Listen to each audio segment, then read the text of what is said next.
And the other thing I wanted to ask about is you encourage people not to be in debt.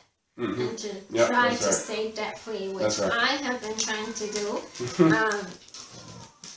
Do you think that the military a lot of times gives you those options and tells you that they're going to cover your school costs? Sure. And it you know, they kind of make it look all pretty. And do you think that's a good way to pursue? Well, like I said, I'm not a spokesperson for homeschooling. I'm not going to be a spokesperson for the military. I guess I am a little bit, right in this book, but I'm not a spokesperson for military recruiting, or whether or not people join or not. I'd say if you're going to join just for college money, then don't do it. If that's the only reason, it's not worth it. On one hand, look, when people join, people join for all kinds of different reasons, but when you join,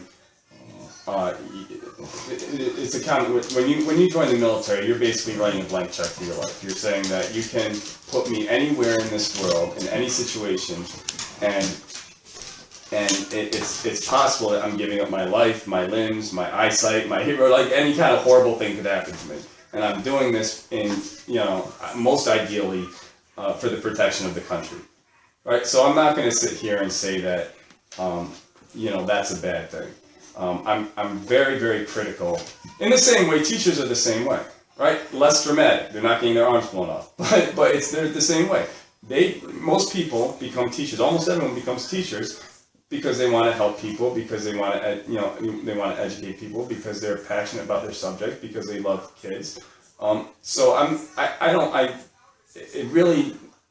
don't want to speak ill of either of those groups of people as a group. And I'm not going to speak ill of people that want to do these things. I'm critical of compulsory education. I'm very critical of the wars that we're in. I would love to hear an argument that these wars have made us more safe as a country, because they haven't made us more safe. I'd love to hear an argument that we've been hearing a lot about the refugee crisis of late, the most recent one, with all these millions of people. It seems like we're always arguing over what to do with them. How many should we let in? Should we let any in? How many should be let into Europe? All these kind of questions. And I'm over here like, just stop bombing them. Stop bombing them. Stop invading their countries, and we won't have so many refugees. Like, it doesn't make us safer as a country. It doesn't make the Middle East more stable. It doesn't bring freedom or democracy. What are we doing? Right? We're spending all this money, all these lives, all the lives of people of your family and friends. What are we doing? Like, this is, I'm said before, I don't want to be anti things, I want to be pro things. But if I'm to be anti something, I'm anti this. Like, it's just stop it.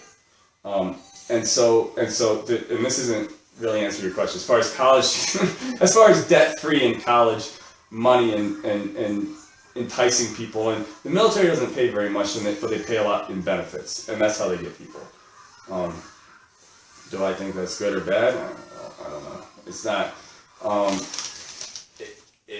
If that's not what you want, I can't answer that question. Everyone has to make their own decision.